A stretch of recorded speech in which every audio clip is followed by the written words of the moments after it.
जी अस्सलाम वालेकुम। यासीन आपके साथ हाजिर हैं मंडे मार्केट प्रीव्यू के हवाले से। अभी से चंद घंटों के बाद पूरी दुनिया की इलेक्ट्रॉनिक मार्केटें खुल जाएंगी और आज तारीख है 27 जनवरी। इस महीने का यानी जनवरी के महीने का आखिरी हफ्ता, लास्ट वीक। अच्छा, सबसे पहले तो मैं ये कहूंगा कि आपने अगर अभी तक इस YouTube चैनल को सब्सक्राइब नहीं किया तो प्लीज़ इसमें सब्सक्राइब का बटन ज़रूर दबाइएगा, और अगर आपने इसको अच्छा लगे तो उसको शेयर और लाइक भी कीजिएगा। अच्छा, बहरहाल इस हफ्ते का ये आखिरी, इस महीने का इस आखिरी हफ्ता शुरू होने में 3-4 घंटे बाकी हैं, मार्केटें खुलने वाली हैं। और जैसे कि मैं हर मंडे प्रीव्यू के हवाले से आपके साथ हाजिर होता हूं और मैं कोशिश करता हूं कि हफ्ता और इतवार में जो इम्पोर्टेंट इवेंट्स रहे, जिसके बेसिस पे मार्केट में कुछ मूवमेंट आ सकती है या मार्केट किसी गैप से खुल सकती है, उस हवाले से आपको थोड़ा सा आगाही फराहम करने की मैं कोशिश करता हूं। अच्छा, सबसे पहले हम बात कर लेते हैं चाइना की। वुहान वहां का शहर है जहां पर एक वबाई मर्ज फैल गया जिसका नाम है कोरोना वायरस। पूरी मीडिया में भरा पड़ा हुआ है, आज के अखबारात भरे पड़े हुए हैं, पूरे इंटरनेशनल मीडिया इसको कवरेज कर रहा है कि कोरोना वायरस एक एपिडेमिक जो है वो पूरी दुनिया में तेजी से फैलता जा रहा है। लेकिन इतनी ज्यादा तेजी से भी नहीं फैल रहा है, क्योंकि अगर इसके असरात या बहुत ज्यादा नेगेटिविटी होती तो वर्ल्ड हेल्थ ऑर्गेनाइजेशन सबसे पहले एक ट्रैवल अलर्ट जारी कर देता और पूरी दुनिया की जितनी भी ट्रैवल एजेंसी हैं वो चाइना का रुख नहीं करती और उनके वीजे या उनके टिकट्स जारी ना होते। लेकिन ऐसा नहीं हो रहा है। हम ये देख रहे हैं कि हमें जाहिर है एक इंपॉर्टेंट, हमारे पास एक इंस्टीट्यूशन है वर्ल्ड हेल्थ ऑर्गेनाइजेशन की तरफ से अगर कोई बयान आएगा कि जनाब चाइना जाना छोड़ दें, वुहान सिटी जाना छोड़ दें, या चाइना से इंपोर्ट और एक्सपोर्ट बंद कर दें, चाइना से कोई चीज़ जो है वो आप ना खाएं, कोई चीज़ ना खरीदें, इस किस्म का वर्ल्ड हेल्थ ऑर्गेनाइजेशन की तरफ से कोई ऐलान नहीं हुआ। और वर्ल्ड हेल्थ ऑर्गेनाइजेशन ने यह कहा है कि ऐसी इमरजेंसी क्रिएट करने की फिलहाल ज़रूरत नहीं है। हालांकि बहुत सारे इदारे इसको बहुत ज़्यादा हाइप क्रिएट कर रहे हैं और बहुत सारी जगहों से ये बातें हो रही हैं कि जनाब ये कोरोना वायरस ना सिर्फ चाइना में बल्कि अमेरिका में भी इसके 2-3 केसेस मिले हैं, फ्रांस में, बरतानिया में, यूरोप के कई मुल्कों की खबरें आ रही हैं कि वहाँ पे कोरोना वायरस जो है वो फैल गया है और उसके असरात बहुत भयानक हो सकते हैं और गा गी गे वाली बातें हो रही हैं। लेकिन हमें सबसे इंपॉर्टेंस जो देनी चाहिए वो वर्ल्ड हेल्थ ऑर्गेनाइजेशन के कमेंट्स को देनी चाहिए कि क्या वर्ल्ड हेल्थ ऑर्गेनाइजेशन जो दुनिया का पूरा एक इंडिकेटर है और पूरी दुनिया को वॉच करता है हेल्थ सेक्टर के हवाले से कि कहां पर क्या बीमारी है, कहां पर कौन सा वायरस है, क्या वहां पोलियो वायरस है या वहां पर कोकोंगो वायरस है या वहां पर कोरोना वायरस है, तो इस हवाले से सबसे ज्यादा इंपॉर्टेंस हमें देनी चाहिए वर्ल्ड हेल्थ ऑर्गेनाइजेशन के कमेंट्स को। और उन्होंने ये कह दिया है कि जनाब इसकी ऐसी इमरजेंसी क्रिएट करने की जरूरत नहीं है। हालांकि एक तरफ हम ये भी देख रहे हैं कि जो चाइना के जो प्रेसिडेंट हैं उन्होंने भी इस बात का एक खदशा जाहिर किया है कि जनाब ये कोरोना वायरस जो है वो फैल रहा है। लेकिन चाइना या किसी भी एक कंट्री के हेड की तरफ से ये बयान आना, बहरहाल इसकी इंपॉर्टेंस है, लेकिन हमें वर्ल्ड हेल्थ ऑर्गेनाइजेशन के कमेंट को ज्यादा क्लोजली वॉच करना चाहिए। तो बहरहाल मार्केटें जो फ्राइडे को जो सूरत हाल रही, डाउनफॉल होती रही, अमेरिका की जो स्ट्रीम लाइन इंडेक्स हैं S&P, डाउ जोन्स, नेस्डैक, वो डाउनफॉल का शिकार होते रहे। लेकिन दूसरी तरफ हम ये देख रहे हैं कि चूंकि हालांकि खबरें तो 3-4 दिन से हैं, यूरोप की मार्केटें भी गिर सकती थी, लेकिन यूरोप की मार्केटों में वो डाउनफॉल नहीं आया। हम ये कह सकते हैं कि मार्केटें 3 से 4 घंटे अमेरिका की बंद होने से पहले वो बंद हो जाती हैं, तो उसमें के डाउनफॉल नहीं आया। लेकिन हम ये नहीं कह सकते कि जनाब उसमें डाउनफॉल आना चाहिए था, क्योंकि अब तो पूरी दुनिया OTC मार्केट पे चलती है, ओवर द काउंटर और इलेक्ट्रॉनिक मार्केट 24 आवर्स ट्रेड हो रही होती है। तो हमने ये देखा कि एशियन मार्केट में वो डाउनफॉल इतना कंपैरेटिवली जितना पे हमने ये देखा कि अमेरिका की स्टॉक मार्केटें लेट नाइट फ्राइडे को गिरी, उस हिसाब से यूरोप की मार्केटों में वो डाउनफॉल नहीं आया। अच्छा, इसी के जो कॉन्ट्रेरी हमने ये देखा था कि अगर स्टॉक मार्केटें गिरती हैं तो उसमें पॉजिटिव इफेक्ट आता है गोल्ड एंड सिल्वर और पैलेडियम प्लैटिनम में, लेकिन गोल्ड की मार्केटों में इतनी ज्यादा तेजी नहीं आई। 1571 1570 तक मार्केट चलती रही और वहीं लगभग बंद हो गई। हम ये देख रहे हैं कि स्टॉक में तो डाउनफॉल आया, लेकिन गोल्ड सिल्वर में वो तेजी नहीं आई। तो हम ये कह सकते हैं कि जनाब ये जो कोरोना वायरस जो वुहान सिटी चाइना में फैला है, इसके नेगेटिव असरात तो हैं, लेकिन मैं फिर वही आपसे कहूंगा कि वर्ल्ड हेल्थ ऑर्गेनाइजेशन की तरफ से इतनी ज्यादा उसकी नेगेटिविटी नहीं दिखाई दी।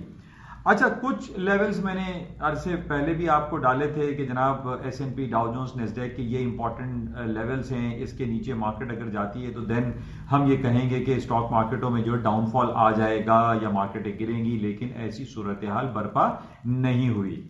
तो बहरहाल अभी से जो कुछ घंटों के बाद जो इलेक्ट्रॉनिक जो ग्लोबेक्स मार्केटें खुलेंगी उसमें हम ये देखेंगे कि क्या होता है, लेकिन कोई बहुत ज्यादा गैप से डाउनफॉल होता हुआ या गोल्ड सिल्वर में बहुत ज्यादा तेजी, फिलहाल आई डोंट फील कि कोई ऐसा गैप क्रिएट होगा। हालांकि ठीक है, वुहान में जो ये एपिडेमिक फैला है, जो ये कोरोना वायरस की जो खबरें चल रही हैं, ये यकीनन एक खराब खबर है और हेल्थ सेक्टर के हवाले से काफी इसमें सवालात उठ रहे हैं। लेकिन हम ये नहीं कह सकते कि अमेरिका या ग्लोबेक्स मार्केटें अभी जो खुलेंगी वो बहुत ज़्यादा डाउन हो जाएंगी या गोल्ड सिल्वर में बहुत ज़्यादा तेज़ी आ जाएगी। मार्केट इसी रेंज में खुलती हुई दिखाई देती है।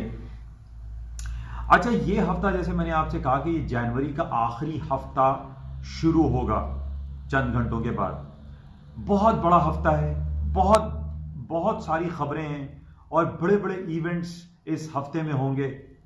और सबसे बड़ा इवेंट हमारे पास होगा बरतानिया का 46 साल के बाद यूरोपियन यूनियन से अलहदा हो जाना, उसको डिवोर्स हो जाना।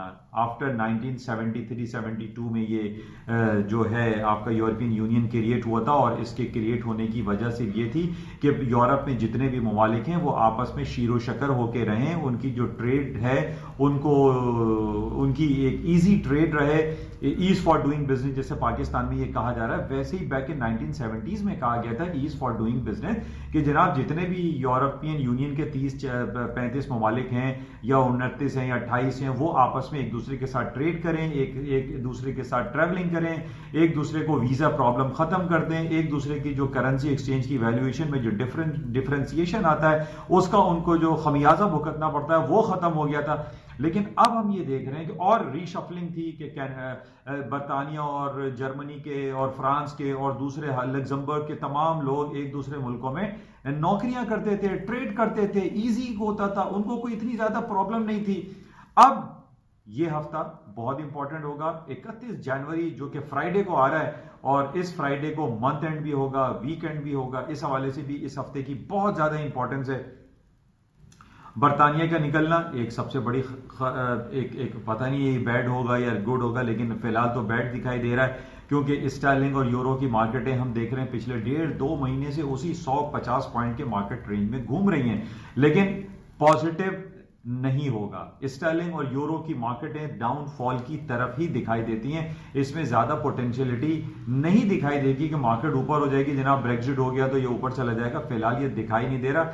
लेकिन बहरहाल बहुत सारे फंड मैनेजर्स ऐसे जरूर होंगे, वो ये कहेंगे कि नहीं जनाब ये बहुत अच्छा हो रहा है और बरतानिया निकल जाएगा तो बरतानिया के हालात मजीद बेहतर हो जाएंगे। और वो जो हफ्तावार 350 मिलियन पाउंड्स ऑफ स्टर्लिंग बरतानिया ब्रसेल्स के अकाउंट में डालता है, वो नहीं डालेगा तो बरतानिया को फायदा होगा। तो इस बेस पे हो सकता है कि स्टर्लिंग की मार्केट उड़ जाए।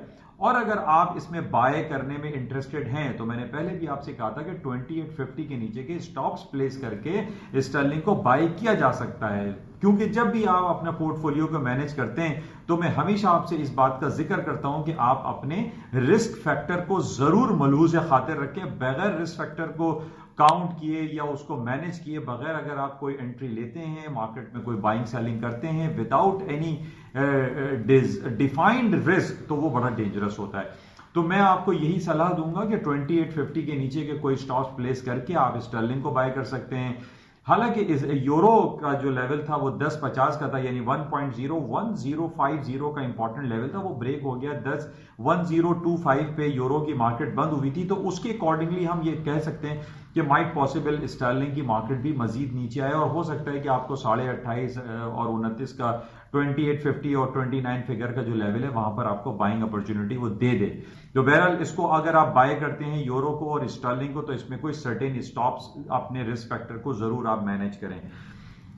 अच्छा, इसके साथ ही गोल्ड की मार्केटों में इतनी ज्यादा फिलहाल बहुत ज्यादा तेजी दिखाई नहीं देती, लेकिन हालांकि मैं काफी अरसे से आपसे इस बात का जिक्र कर रहा हूं कि इसका 1545 1535 यानी 1545 और 1535 is a very important crucial supporting level है।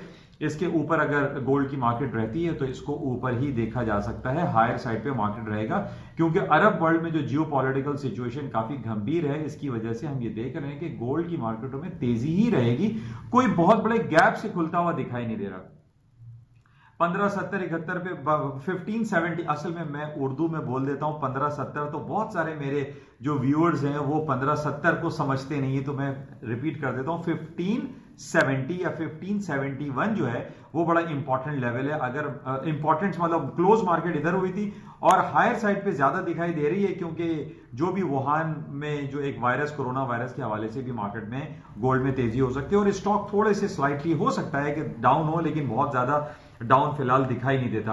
अच्छा, इसके साथ ही जो ये हफ्ता हमारा गुजर रहा है, जैसा मैंने आपसे शुरू में कहा कि ये हफ्ता बहुत ज्यादा इंपॉर्टेंट है और इसमें इंपॉर्टेंस इस हवाले से है कि ये हफ्ता, this week, the last week of this January, उसमें FANG group, Apple, Amazon, Alphabet, Google, Facebook, वो एक जायंट कंपनीज हैं जिनको हम फैंग ग्रुप कहते हैं। ये वो कंपनीज हैं जिनकी अर्निंग रिपोर्ट्स इस हफ्ते आएंगी और जनाब ये जुमेरात हफ्ता और जुमेरात को है और बुध को है, यानी थर्सडे, वेडनेसडे, ट्यूसडे, इन 3-4 दिनों में जो है ये सारी अर्निंग रिपोर्टें आनी हैं और ये वो कंपनीज हैं जो कि पूरी दुनिया को हिला के रख देती हैं। ये मैं आपको कई बार कह चुका हूं कि जो फैंग ग्रुप है, जो 5 कंपनी जो कि $1 ट्रिलियन क्लब में जा चुकी हैं, इनकी अर्निंग रिपोर्ट का आना पूरी दुनिया की मार्केट को हिला के रख देता है। इसलिए मैं आपसे ये कह रहा हूं, मेरे पास जो इंडिकेशंस अभी आई हैं कि जनाब एप्पल की, अमेजॉन, फेसबुक और अल्फाबेट, गूगल, इनकी जो अर्निंग रिपोर्ट इस हफ्ते को आनी है, दैट इज टू गुड। इनका रेवेन्यू जनरेशन, इनका अर्निंग पर शेयर, इनकी मार्केट कैपिटलाइजेशन, ये सब कुछ प्लस में आ रही है। तो इस बेसिस पे हम ये कह सकते हैं कि जनाब ये जो कोरोना वायरस फैला है, एक एपिडेमिक, पूरी दुनिया में खबरें चल रही हैं, जिसमें अभी ताजा तरीन खबर ये आई है कि तकरीबन 56% हैव बीन डाइड, कि वो मर गए हैं इस मौलिक बीमारी की वजह से, जो कि एक रेस्पिरेटरी सिस्टम, हमारा जो नाक और नाक से जो हमारा सांस लेने का अमल है उसको ये डैमेज कर देता है। तो बहरहाल इससे ये जो फैंग ग्रुप की अर्निंग रिपोर्ट आनी है, इस बेस पे मार्केट हायर साइड पे जा सकती है। अभी भी मैं आपको यही कहूंगा कि जो S&P, डाउ जोन्स, नेस्डैक की मार्केटें जो डाउनफॉल हुई थी, मैं अभी तक इस पे नहीं हूं कि मार्केटें बहुत ज्यादा फॉल हो जाएंगी। इससे पहले भी मैंने आपसे ये कहा था कि डिफरेंट खबरें आई थी कि जनाब वो कासिम सुलेमानी के हवाले से जो हलाकत हुई थी, तो मार्केटें 200-300 पॉइंट डाउन खुली थी मंडे ओपनिंग पे, लेकिन वो उसके बाद क्या हुआ, फिर मार्केटों ने नए हाई बनाना शुरू कर दिया। हालांकि कितनी नेगेटिव खबर थी कि जनाब ईरान और अमेरिका के दरमियान कोई वॉर छिड़ जाएगी, लेकिन मैंने आपको उस बार भी कहा था कि ये अटैक था, ये कोई जंग नहीं थी। अच्छा, इसी तरह अमेरिका ने जो बिलियंस ऑफ डॉलर के टैक्सेस लगा देती है, जो जापान ओसाका में इनकी मीटिंग हो रही थी, तो ट्रंप साहब ने ट्वीट कर दिया कि जनाब वो जो है वो 300 और 400 बिलियंस ऑफ डॉलर की इंपोर्ट्स पे जो ड्यूटीज लगा रहे हैं। लेकिन क्या हुआ, उसके बाद मार्केट फिर हायर साइड पे चली गई और अमेरिका की स्टॉक मार्केट है तारीख की नई बुलंद तरीन सतहों पे चलती चली गई। तो अभी जो फ्राइडे को मार्केटें जो डाउनफॉल हुई थी, 200-300 पॉइंट डाउन हुई, तो इसको हम ये नहीं कह सकते कि जनाब ये बस अब हो गया, अमेरिका की स्टॉक मार्केट तबाह हो जाएंगी, ऐसा कुछ भी नहीं है। मैं आपसे पहले भी कह चुका हूं, जब तक ट्रंप साहब मौजूद हैं, ये अभी तक मार्केटें डाउनफॉल नहीं होंगी। ये एपिडेमिक की वजह से कुछ थोड़ा सा फैक्टर हुआ था, लेकिन ये फिर सही हो जाएगा। अच्छा, इसी के साथ ही जो और इंपॉर्टेंट फैक्टर इस हफ्ते चल रहा है, वो अमेरिका की इस महीने, इस साल की पहली FOMC, federal open market committee की मीटिंग है, जिसका अनाउंसमेंट बुध वाले दिन होगा, यानी 29 जनवरी को इसका रिजल्ट आना है। ये बड़ा इंपॉर्टेंट है। अच्छा, monetary policy committee, bank of England की रिपोर्ट है 30 जनवरी को। इसी तरह ये बहुत इंपॉर्टेंट है कि इसमें इंटरेस्ट रेट जो है अभी तक हम देख रहे हैं कि वो अनचेंज बरतानिया छोड़ रहा है, क्योंकि 30 तारीख को बरतानिया का ये बैंक ऑफ इंग्लैंड का रिजल्ट है और 31 जनवरी को जो ब्रेक्जिट हो रहा है, बरतानिया जो है वो यूरोपियन यूनियन से अलहदा हो रहा है। तो अब आप ये देखिए 29 जनवरी, 30 जनवरी, 31 जनवरी, अच्छा इसी में 28, 29, 30 में ये आपके फैंग ग्रुप की अर्निंग रिपोर्टें आ रही हैं। तो इतनी ज्यादा इंपॉर्टेंस हो गई है इस हफ्ते की कि लातादाद जो है ना वो जनाब खबरें और रिपोर्टें और जनाब वो सिलसिला चल रहा है। अच्छा, ये तो सारी चीजें हो गई। अच्छा, इसके अलावा इन सबसे ज्यादा इंपॉर्टेंट क्या है? इंपीचमेंट। अभी सैटरडे को भी इंपीचमेंट कल इनकी हुई। अच्छा, उसमें भी जैसे मैंने आपसे ये कहा था, ये इंपीचमेंट का खेल बिल्कुल बेकार है। नैन्सी पेलोसी जो वहां की डेमोक्रेट की हेड है, उनको कुछ हासिल होने वाला नहीं है, कुछ भी नहीं होगा। अब आप बताइए कि सेनेट में 47 सीटें हैं आउट ऑफ 100 और 53 सीट जो है वो रिपब्लिकन की है, ट्रंप साहब की हैं, और ट्रंप को अपनी सीट से हटाने के लिए 2/3 मेजोरिटी चाहिए, यानी वो 2/3 बनती है 67 सीटें आउट ऑफ 167। यानी कहां से लाएंगे ये नैन्सी पेलोसी 67 सीटें? 47 सीट तो इनके पास हैं। अब 20 सीटें क्या ये खरीदेंगी? क्या ये वहां हॉर्स ट्रेडिंग करेंगी? क्या करेंगी? नहीं हो सकता, मुमकिन नहीं है। ट्रंप बहुत स्ट्रांग है। और जब ये रिजल्ट आ जाएगा, ये मंडे या ट्यूसडे को वहां वोटिंग होगी, अभी उसकी डेट अनाउंस नहीं है, लेकिन मंडे को भी इनका सेशन होगा यानी सेनेट में। इनको मिलना कुछ नहीं है, कुछ भी नहीं होगा। ट्रंप साहब वैसे ही अपनी कुर्सी पे बरा जमा रहेंगे। और जब ये रिजल्ट आ जाएगा कि जनाब 67% या 67 सीट जो है नैन्सी पेलोसी को नहीं मिली है, ट्रंप साहब जीत जाएंगे, ट्रंप साहब जो है वो बरकरार रहेंगे अपनी सीट पे, तो क्या मिलेगा नैन्सी पेलोसी को? ठेंगा, कुछ भी नहीं होगा। और जब ये नैन्सी पेलोसी हारेंगी, ट्रंप साहब जीत जाएंगे, रिपब्लिकन पार्टी जीत जाएगी, सेनेट में अक्सरियत इनकी है, स्टॉक मार्केटों में इंजेक्शन लग जाएगा, स्टॉक मार्केटें दोबारा से ऊपर की तरफ जाना शुरू हो जाएंगी। तो मैं आपसे यही कह रहा हूं कि आप जब अपने पोर्टफोलियो को मैनेज करें तो इन सारी चीजों को मलूज़े खातिर रखें। आपको स्टडी होनी चाहिए, पता होना चाहिए कि व्हाट इज हैपनिंग, कि सेनेट में हो क्या रहा है, हाउस ऑफ रिप्रेजेंटेटिव में क्या हो रहा है। तो कुछ भी नहीं होगा, ट्रंप साहब बैठे रहेंगे। और मैं आपको अब ये भी इंडिकेशन दे सकता हूं कि जनाब जो नवंबर में इनके इलेक्शन होने हैं अमेरिका में, 4 साल के बाद होते हैं वो उसमें इलेक्शन, उसके अंदर भी ट्रंप साहब जीतते हुए दिखाई दे रहे हैं, क्योंकि ट्रंप साहब की जो पावर है वो बहुत ज्यादा है। वो एक ब्लंट किस्म के एक लीडर हैं और वो मुंह फट जो है वो बातें भी कर देते हैं। और कितने अभी उन्होंने लास्ट जो क्लाइमेट चेंज पे पेरिस में मीटिंग हो रही थी उसमें भी उन्होंने अटेंड नहीं किया। उन्होंने कहा सब ये बेकार है, बकवास है। कभी वो वर्ल्ड जो WTO वर्ल्ड ट्रेड ऑर्गेनाइजेशन है उसको लथाड़ देते हैं, उसके खिलाफ बातें कर देते हैं। तो उनकी बड़ी पावर है, उनको इतनी आसानी से हटाया नहीं जा सकता। जबकि हम ये देख रहे हैं कि ट्रंप साहब नैन्सी पेलोसी को हमेशा कुछ बेवकूफाना वो बातें करते रहते हैं, मतलब बेवकूफ कहते रहते हैं कि जनाब वो साइकोलॉजिकल जो है वो पागल हैं, अनफिट हैं, वो कंफ्यूज्ड खातून हैं। तो ये नैन्सी पेलोसी के खिलाफ बातें करते हैं। तो नैन्सी पेलोसी मुझे भी नहीं लगता कि वो कुछ कर सकेंगी। ऐसा लगता है कि मियां बीवी का ये झगड़ा है। तो बहरहाल ट्रंप साहब की बड़ी पावर है और इंपॉर्टेंस है, और ये भी इस हफ्ते होना है। इसी वजह से मैं कह रहा हूं इस हफ्ते की बहुत इंपॉर्टेंस है, बेतहाशा खबरें चल रही हैं। अच्छा, अब हम बात कर लेते हैं कि जनाब जो ऑयल की मार्केट जो है कहां $66 तक आ गई थी। कासिम सुलेमानी के हवाले से जो हलाकत हुई थी, अभी जो फ्राइडे को 53 का लो कर दिया। अब मार्केट मुझसे $12-13 20 दिनों में गिर चुकी था। Steep fall in for last several years हम कह सकते हैं। जो मार्केट गिरती चली जा रही है उसकी वजह क्या है? क्योंकि ट्रंप साहब ने एक ट्वीट कर दी थी, उन्होंने कह दिया कि we don't need Middle East oil, even कोई क्रूड ऑयल, ब्रेंट ऑयल उनको चाहिए ही नहीं। वो कहते हैं हम खुद कफील हैं, हमारे पास बहुत तेल है, शेल ऑयल हमने निकाल लिया है, और हम मिडिल ईस्ट ऑयल को जो है ना कोई इंपॉर्टेंस नहीं देते। जिसकी वजह से हम ये देख रहे हैं कि मैंने आपसे पहले भी कहा था, जो ये आपका सऊदी अरामको लॉन्च हुआ है, मोहम्मद बिन सलमान साहब ने दरिया दिली का इजहार करते हुए कि जनाब इसके हम IPO शाया कर रहे हैं और आम आदमी को भी इसका फायदा हो गया। और दूसरी तरफ वो कह रहे हैं कि हमने सऊदी अरब को मॉडर्नाइज लाइन पे लेके जाना है, औरतों का पर्दा उन्होंने हटा दिया, औरत को जो है सारी आजादियां दे दी हैं।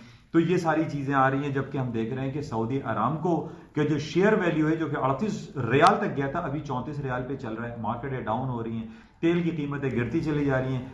मैं बैक इन 1997 में जब मैं इसमें ट्रेड करता था, यानी जब मैं वॉच करता था, तो मैंने $9 पे भी देखा है इस क्रूड ऑयल की प्राइसेस को। $9 से लेके $149 तक भी इसको हमने देखा है। तो अब ये पॉसिबल है कि ये जो $54-55 यानी $54-53 पे तेल की प्राइसेस आ गए, ये मजीद डाउन हो सकती हैं। कि मिडिल ईस्ट ऑयल की जरूरत नहीं है, अमेरिका को नहीं खरीदेगा, तो वो कहां जाएंगे? तो बहरहाल इस हवाले से बड़ी इंपॉर्टेंस है। और तेल की कीमतों में बहरहाल अभी तक तेजी नहीं लग रही है, क्यों इसका 57 का लेवल था, मार्केट 57 के नीचे ही चल रही है। अच्छा, कुछ बातें हम कर लेते हैं पाकिस्तान के हवाले से। पाकिस्तान की बहुत ज़्यादा खबरें चल रही हैं FATF के हवाले से कि इंशाल्लाह Pakistan financial action task force की ग्रे लिस्ट से निकल के ग्रीन लिस्ट में या वाइट लिस्ट में या अच्छी लिस्टों में आ जाएगा।